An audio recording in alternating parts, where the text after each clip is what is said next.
Yo, it's your boy 22. We're back with another post-match talk on the Nottingham Forest Arsenal game. Boy, what can I say, man? Back from this two on the trot. That's what I can say. Two on the trot. We're getting the job done. As I said on my gram, we're getting the job done, and that's all that matters. I think the performance first half was a bit dead, man. First half, I almost fell asleep, bro. I was at my boys' yard watching it, and I literally almost fell asleep. Don't get twisted. We create a couple 1-2 openings, but you know what? Like you see, when I always make examples of, because I play football currently right now, when you're playing against a team that you're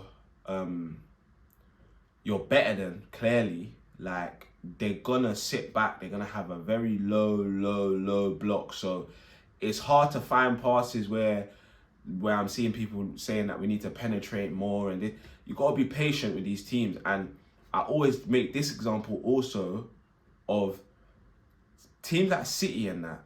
If you watch 10 games in a row of 90 minutes of City, 10 games in a row, they do this to most of their teams. Like, this is how City cut through, because every team plays a low block against City. No one's trying to come out and go head to head for them. When they do, some of them get results, like we've seen in previous years.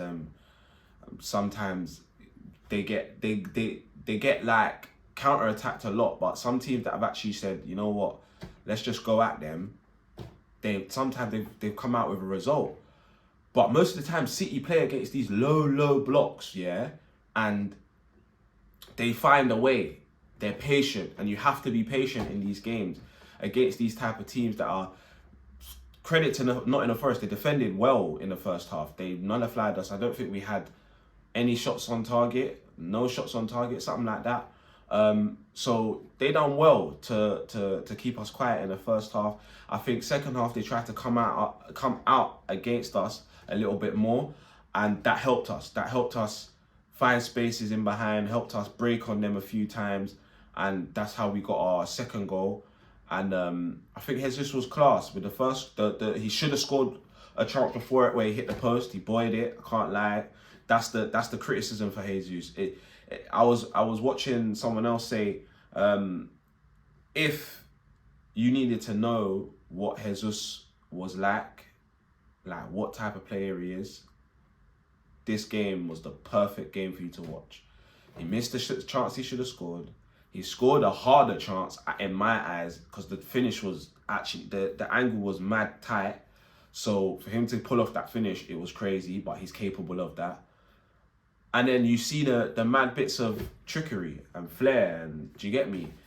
First half, he left someone, like, sent someone that way. He went that way. Like, Jesus is a mad player. Like, I'll back Jesus till death, bruv. The guy is cold. Like, he's a mad footballer, but he just needs to get that killer instinct in front of goal. And I don't think that you can teach killer instinct. I think it's something that's natural, and I don't think he has it. Do you get what I'm saying? But he played fantastic, got man of the match, got a goal and assist, can't complain. He done what he had to do.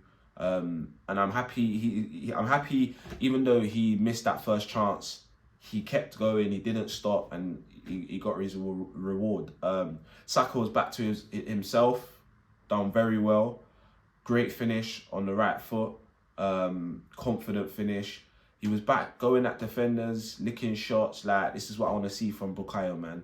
Like, I don't want to be seeing him not trying to get past his defender, or him not being sharp. But I think the rest was well needed for a lot of these players, especially Saka. So I'm happy that he's looking back sharp. Martinelli was a bit quiet.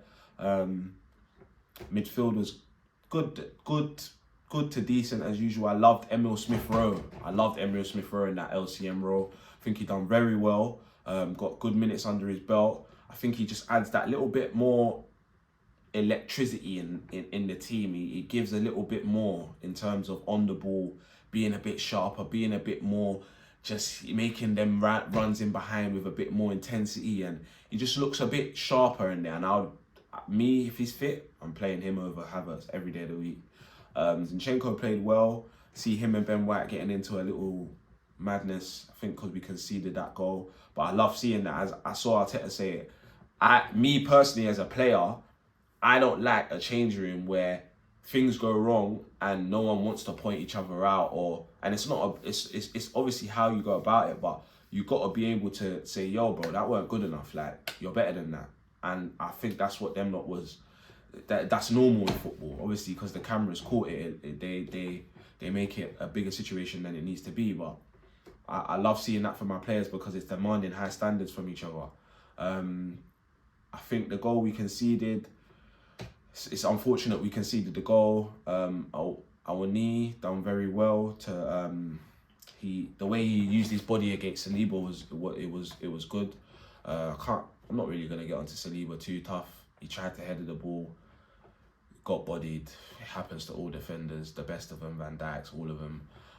Could have done better, but it is where it is. We saw at the end of the game, defended well, was resilient. And yeah, man, Trossard looked very good when he came on, looked sharp. And yeah, that was it. Like we just got the job done. Literally, we got the job done what we needed to do, scored 2 clinical goals, 2 good goals. Still want a little bit more in terms of our decisiveness and killer instinct in and around the box. But as I said, it's one of them games where you've just got to grind it out. You've got to grind the team down. Let them feel like they're in the game just enough so they can step out a bit more, and then we can activate. Then we can get dangerous players on the ball. Then we can start going to create a few more chances because the spaces have opened. So I think it's a very professional performance. A lot of people that are overly frustrated with chance creation and saying it was boring, bruv. If you want to win titles, sometimes you just got to win like that, and a lot of the times you're gonna have to win like that because you're going to most grounds, especially away from home, even more so at home. Most teams are coming to you saying, "Yo, we're not letting you lot have an inch," and that's just how it is. So we're gonna have to be patient. And the only criticism I will have is that when we do get them half chances, when we do get in and around the box, just can we do it a bit quicker? Just can we be a bit more decisive, and can we maybe lick a couple shots off? When you get that half yard, just lick one. Might deflect. You never know. It might just go through and catch the keeper off guard, and you just never know. So just a bit more risk, but I'm to be honest, I'm happy with I'm happy with the overall performance. Sorry. And I was happy with a 5-0 win. I didn't do a post-match on the Palace game, but I was happy with a 5-0 win. Didn't really feel like I needed to talk on that game. I feel like we should have been cleaning up, and we done what we had to do against Palace. So 6 points out of our last 2 games. Now on to the big one. Liverpool, Sunday, 4:30. If we didn't win against Nottingham Forest, it would have felt like Liverpool, man. You get me? Depression.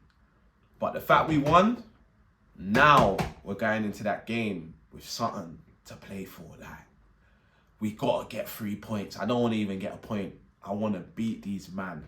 Because let's be real, we should have won in the FA Cup. Obviously, they beat us. They done well in the second half. But 3 points is what I expect. 3 points, bro. We've created enough chances against Liverpool away and home. Let's now put a statement out there. Go and beat these men. A good 3-0, a good 3-1, whatever. But let's put goals past these men. Come on, boys. Come on. Big game Sunday. Let's turn up. I've been your boy 22. Please remember to like, share, comment, and subscribe. I'll see you guys real soon for post-match talk on the Liverpool.